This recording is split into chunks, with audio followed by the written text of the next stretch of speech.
Ethical Perspectives on the News is produced by the Interreligious Council of Lynn County, which is solely responsible for its content. The views and opinions expressed on this program do not necessarily reflect those of the staff and management of KCRG TV9.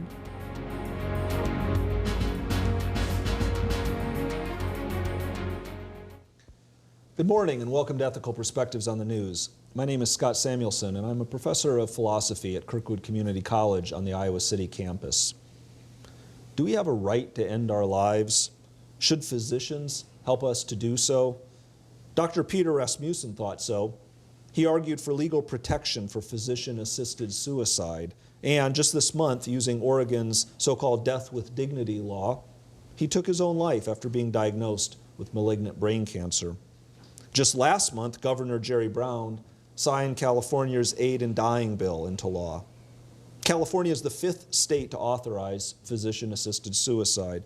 Many other states have considered or are considering similar legislation. But the opposition to such laws is intense. Many religious folk believe that such laws violate the sacredness of life, yet others see them as undermining the Hippocratic oath that says doctors should first and foremost do no harm. And yet others fear a slippery slope that would eventually lead us to value some lives more than others. Should Iowa pass an aid in dying law? Do we have an absolute right over our own lives? Should physicians help us to die on our own terms? Or do we have a moral obligation to accept our lives and our deaths on terms other than our own will? We have a great panel on today to discuss these issues. To my left is Becky Benson, the director of the University of Iowa Pediatric Palliative Care Program. Thanks so much for being on, Becky. Thank you. Francis Degnin, a professor of philosophy at University of Northern Iowa. Thanks for being on, Francis. Thank you. And at the end, Linda Livingston, a pastor at Ascension Lutheran Church. Linda, thank you for being on. It's good to be here.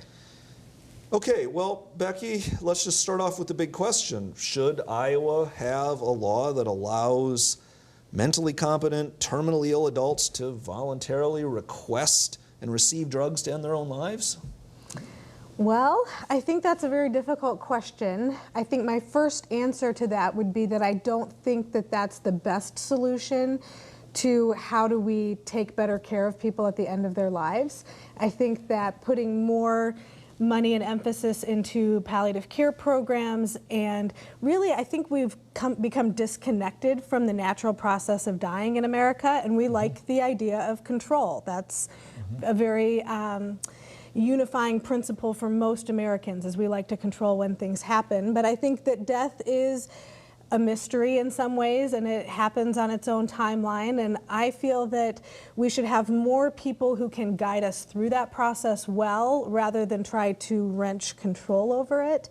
I think that without really discussing advanced directives with people early on in their disease courses and making sure that we have very effective ways of helping them control symptoms towards end of life, that the easiest step might be to say, yes, let's let physicians write these prescriptions and let people decide when they've had enough, but I'm not sure that that's really the best answer to the question. So can you just say a quick word, we might have to come back to it, about what you see as the promise of palliative care as a kind of first step, at least, before we even get to these other issues? Sure. I see palliative care as one of the fields that has expertise in how to manage symptoms and suffering that often come along with end of life or with a serious illness.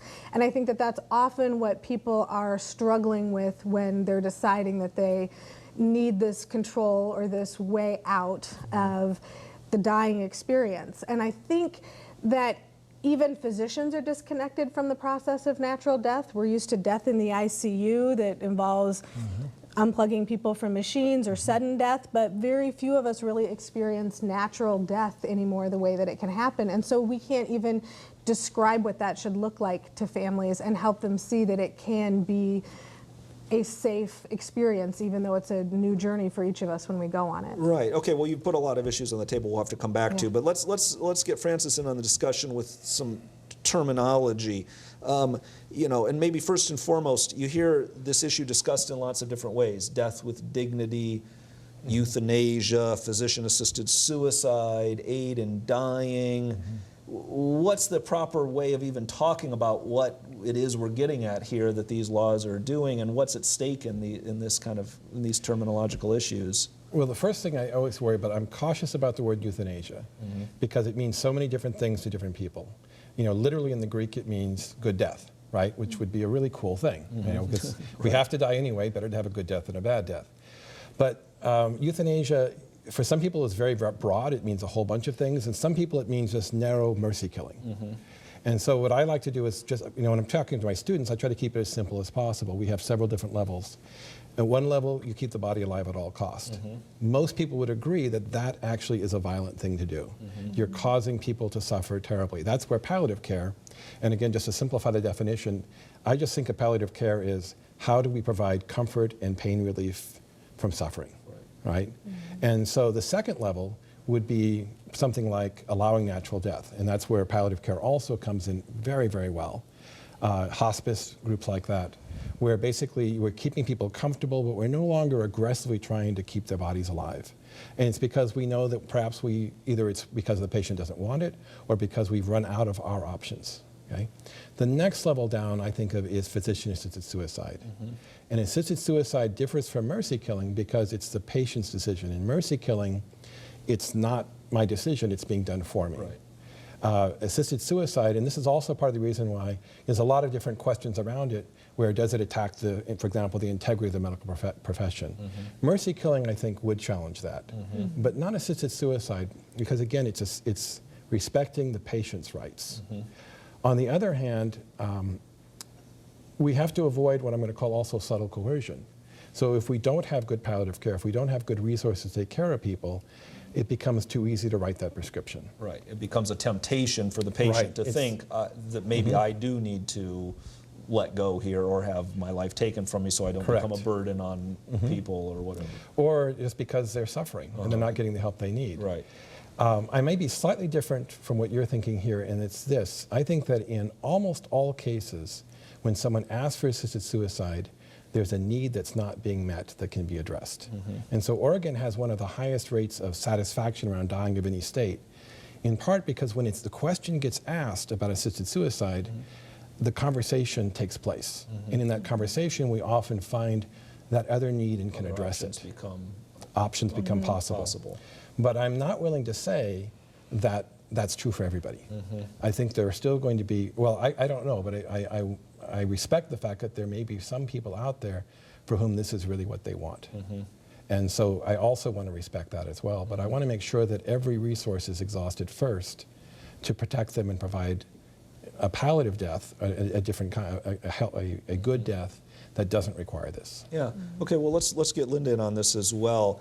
I mean, so I think we've heard a fairly convincing case that we should at least take steps to ease people's pain, to give them a sense of options. But does there come a time when a person has a right to take their own life, to have a physician help them to die painlessly? Or is that somehow violating some sense of the sacredness of life? I personally would welcome a law similar to Oregon's that I think has safeguards that protect against all of those things that people were so worried about, the slippery slope. We have, for most of a century, made medical advances that have allowed people to intervene and take control to extend their lives. And there are now a generation of people who have lived beyond what they know they would have because they had that bypass surgery, because they've been mobile 20 years longer than they expected because they have a new hip and 2 new knees. And these same people now, I believe, when diagnosed with a terminal illness, are ready to say, I have lived a good life and I do want a good death. And when that is done prayerfully, from my point of view, when that is done in conversation with family and in consultation with physicians, I think there is an opportunity to provide death with dignity that does not violate the sacredness of life in any way, that becomes a celebration. My understanding of the statistics in Oregon are that the people who have taken advantage of that law have predominantly died at home. The ability to be at home surrounded by family in what is a much more natural situation than the majority of people who die in the United States becomes part of the goal for these people. So I am open to those possibilities. So to go back to the first thing you were saying, I mean, it sounds like you're saying we've already sort of been playing around with the limits of life and death. We've already been able to extend life one way, so this is a kind of natural response to that we are now thinking about, okay, so if we can push the date of death, perhaps we also can bring it forward a little bit when we no longer see the life as being one that is going to provide us any kind of meaning. Does that, I mean, Becky, you were talking about the kind of respecting the mystery of life. Does that worry you at all, that if we start to take control of when we die, that it somehow overrides some of that sense of the sense of mystery and how ultimately the line between life and death is not in our power? It worries me a little bit, to be honest, because I'm a physician. I sometimes am in the role of telling somebody how long I think they have. I'm the type of person who then looks to see whether I was right or not, and physicians are actually pretty bad at predicting. There are certain diseases that have a fairly standard course, but there are many others with lots of fluctuations, and particularly when you go as far as 6 months out. That's fairly difficult for us to tell with any certainty. So I know plenty of people who were given 6 months to live, who lived 2 years, 5 years, and even longer. And I know others who our best guess was 6 months and they lived for 2 weeks. So really, we struggle. The closer it gets to the actual time of death, I think, the better we are. But I would hate to have somebody have more confidence than they should in what our guesstimate of what time they have left is, and then make decisions that are really irreversible based on that. Right, but what about the case that Linda, I take it, was referring to, that says, okay, you know, I've already had some major surgeries, I've lived longer than I thought I could have, I've had my fair innings, as we sometimes say. You know, and so yeah, maybe, I don't know if it's going to be 6 months or 2 years, but it's going to be sometime soon. You know, why shouldn't I be allowed to say I'd rather it be on my own terms, I'd rather, you know that it could be at home, I'd rather it be painless rather than dragging out? Yeah. I mean, I think another interesting thing about the Oregon data that actually speaks to this point is that not everyone who requests to fill a prescription actually uses it. In fact, I think it's around a third who actually go ahead and use it. The rest, I think, want that as a backup in case the dying process becomes too much. Too much suffering. And I think really our job as healthcare professionals and as physicians in particular is to help people to know that we can guide them through that experience. It saddens me when I hear people say things like, I don't want to starve to death, which really is part of the body's natural way of dying the last weeks of life sometimes. But we've become so distanced from that that it seems horrifying to us. And so I think we need to be better at helping people to understand what a natural process looks like and that we can support them. I can totally understand that people who have been told they might experience seizures or their lungs filling up with fluid. I mean, these are scary things, but we do have ways of treating those symptoms and helping even those deaths be good deaths. And so I'm not also one to say that I would never ever consider this, but I think it really should be for those few people who sort of want autonomy and dignity above all else. And oftentimes I agree that there's some other need, you know, whether it's that they are depressed or they're worried about their family, that we can help be addressed in that space to take the stress and anxiety and help them achieve a sense of well-being even when they're dying. Well, and I want to hear what you have to say about this too, Francis. I mean, we often talk about things like euthanasia or physician-assisted suicide as somehow violating the sacredness of life, is playing God. If we take some of what Becky's saying, we could even just talk about it in terms of, we humans, we don't really know what's going on here. We can't predict. And so should we not, at some level, at the most basic level of life and death, respect that line and say, we can't ultimately draw it. It is not in my hands to say when I die that perhaps that's not as bad as taking someone else's life, but it is still a kind of act of murder in some ways to determine when life and death shall, or when the line between life and death shall be drawn.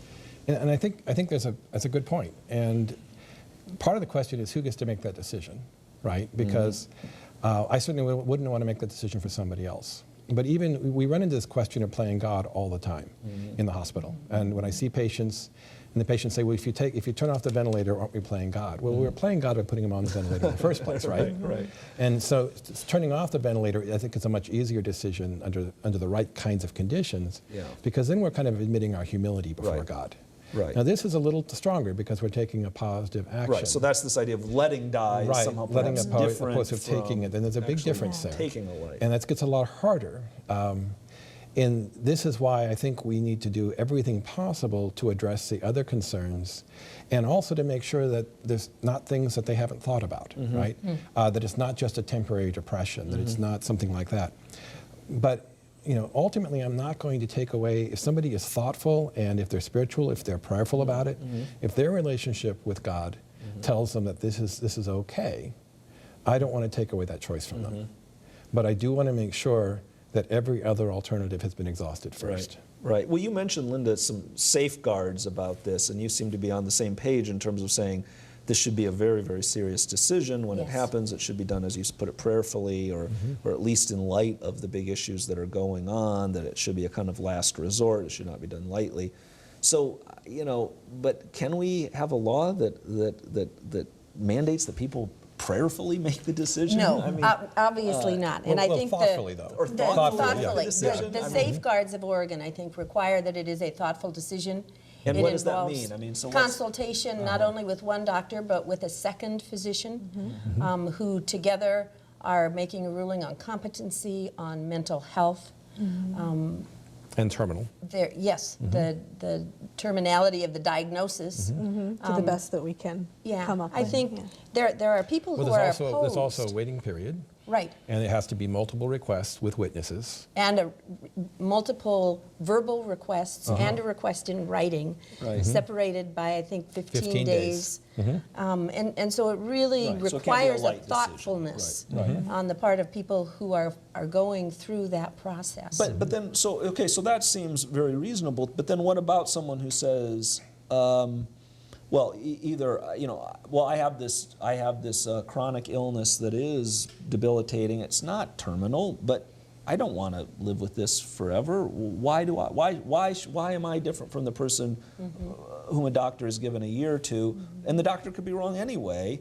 Why can't I also have the right to take my life? I mean, and here's where I think people start to worry about that slippery slope. The slippery slope. But I mean, why is it so important that the illness is diagnosed as terminal and isn't just, I'm in a lot of pain and I don't really want to continue with that? I think the concern on the part of a lot of people is that laws like this, and thus far I don't think the concern has been borne out, but the concern is that a right to die with dignity might become a burden of a duty to die. I don't want my family to be burdened with this prolonged, potentially expensive end of life. And so safeguards that say that, we will protect against that. It won't become an issue of, easily pushing people toward that decision. Pastorally, I have been with people who, because of the treatment they're receiving, can make a choice. A person on kidney dialysis can decide to discontinue that dialysis, and within a couple of weeks, they will die. People who are taking medication that is life-supporting can make a determination to discontinue their medication. The danger with that, of course, is that it might not lead to death. It might lead to a stroke, a heart attack. It might lead to debilitation, but not death. And so there's a fearfulness, I think, on the part of a lot of people who would say, if I could be certain that within a couple of weeks I would die if I discontinue my medication, we might see more people making that kind of choice. In the hospital, I remember just a contact I had with a family that was so poignant to me. Grandfather was dying, had been diagnosed terminally ill with cancer. Best guess of the doctors was he would die within 72 hours. Now we're a week and a half in. The family's been keeping vigil. Breath is hard and difficult. I was in the room with extended family, and one son was just clearly so agitated. And I invited him out and went into a consultation room to talk. And I said, what can I do to help you? And he said, you can get my family out of that room and I will take care of this. And I said, well, I can't do that. And he said, yeah, I know. But if that were my dog, I could take him behind the barn. That's my father. And he was so passionate. And what I was able to do was give him permission to leave the hospital, to not have to be there through every prolonged breath that he had been watching for a week and a half. Right. And I think those are often more distressing for the family. I think a lot of times we can get a sense that the patient, by the way their faces, is actually at peace. But it's very difficult for the family because we're not used to watching, and death takes its time. That process takes its time, and that's not something we're accustomed to. And when it happens on TV, it's not drawn out like that. So it's just very different from what we're used to. I think one of the questions that you've been asking is, what's the difference between if you have a terminal diagnosis or if you have a chronic diagnosis that's causing a lot of suffering? I can't fully answer that, but I do think that I've heard people who have terminal diagnosis say, I'm not suicidal, I'm not requesting death, I don't want to die, but my disease is killing me, and I want to have some control over that process, versus somebody who might live years and years if they continue on with their current treatments, or even if they don't have treatments, but they're suffering in one way, existentially. I have to say I'm sympathetic to the distinction that you're drawing, and it does seem to me a legitimate one, but at the same time, it does seem a troubling one to draw at some level, because we're all going to die, and there's going, in some cases, to be some pain before it happens. And so, you know, the person who's saying, okay, I'm 45 years old and I have a chronic illness, and that might mean I'm going to die in 30 years, and it's going to be 30 years of suffering, versus the person who's 80 and they're told they're going to die in 6 months. I mean, I don't know. I mean, it's to me, it's a little bit of a difficult distinction. Francis, well, it also gets more complicated because, and this is the reason we talk about physician-assisted, is because many people, when they try to commit suicide on their own, are unsuccessful, and they really injure themselves or cause greater harm to themselves and greater suffering down the road. So it's a hard one. I know Newland is going to, Newland, who wrote the prize-winning book How We Die, he's going to say yes to both of your cases. I think it's really difficult, more difficult with the chronic, because you also say, well, what if we find a cure? What if we find a real treatment for them? And sometimes we do, but also sometimes we don't. And so again, it's difficult. But Newland writes basically either in a devastating, extreme old age, or I believe a devastating illness that may or may not be terminal. Well, but so then what about the doctor issue? I mean, it seems like a very fundamental oath of a doctor not to kill someone, not to harm someone. But that's also a misunderstanding of the Hippocratic Oath. The Hippocratic Oath was actually not common among Greek physicians. It was among the Pythagorean tradition and so forth. And they actually, when they made the oath not to help in suicide, actually that was to set themselves apart from what was actually common in Greek thought. Common practice, Even biblically, the Bible doesn't say suicide is wrong. In fact, there's a few places where it's perfectly okay. It's rather the notion that it's wrong in the Bible comes from St. Augustine, who says that, well, God's greatest gift to us is life itself, and therefore to commit suicide is to reject it. But it's not even biblical. Okay, well, fair enough, but could not one say that while, of course, there have always been traditions that have allowed suicide, that there is a powerful tradition that says it's wrong? And I mean, That's true. You can go back to Augustine, there's a religious tradition that at some level it shows a kind of wrong relationship to life itself. And okay, and so maybe some people are going to do that, but then the question is, should a doctor then also be part of that?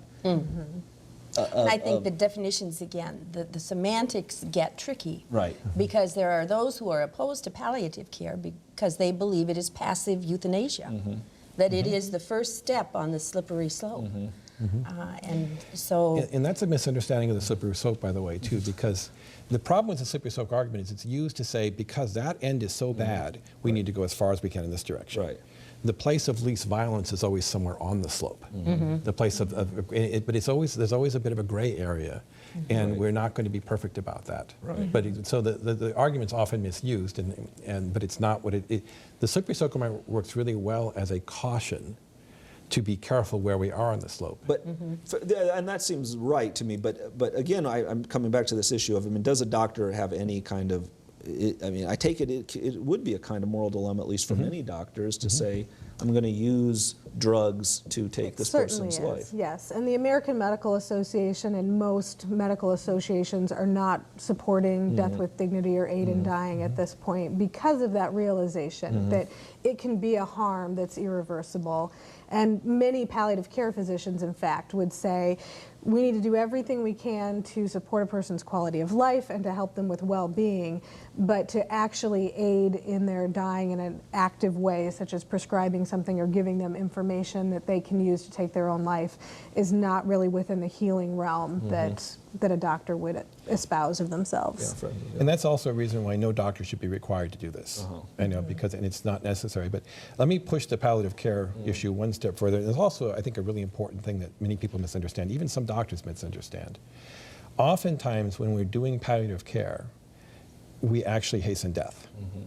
But the difference in palliative care is this: we're doing enough to relieve the suffering. If it incidentally happens to hasten death, that's acceptable. And that's also by this U.S. Supreme Court Washington versus Glucksberg decision. It's legal in all 50 states. But some doctors are afraid to give enough pain medication because then they're afraid it's assisted suicide, which is not considered assisted suicide. Assisted suicide would be when the intent, and it's a large amount given, and also taken by the patient in order for that purpose. But yeah, in palliative care, there are times we do hasten death a little bit. Right. Although recent studies have shown that good palliative care alongside curative treatment is actually more likely to be life extending and to improve quality of life. So I think, you know, I don't want people to shy away from palliative care. And I think if we gave people the option of having hospice as easily as in some states they can get a prescription for a life-ending medication, if they had the same availability of hospice, I think that would really be a much better way to address this issue of how to ease suffering at the end of life. Right. Yeah, hospice should not be the last 6 months. I mean, there are places where palliative care is even where a person might need 6 months of it to help them, you know, to get back to a normal life. It's a much richer field. Yeah. Well, I have about 10 more questions that I want to get to, but I'm afraid that we've run out of time. But I would really like to thank Becky, Francis, and Linda for a really stimulating conversation. I feel like these are important issues for us to think about. We sometimes want to put death out of our minds, but perhaps since we all have to face it in many different forms, perhaps it's important to bring it kind of to the forefront of consciousness. So I really appreciate the conversation. I hope it's one that you continue in your homes and communities. So thank you very much, and we'll see you next time on Ethical Perspectives on the News. Thank you.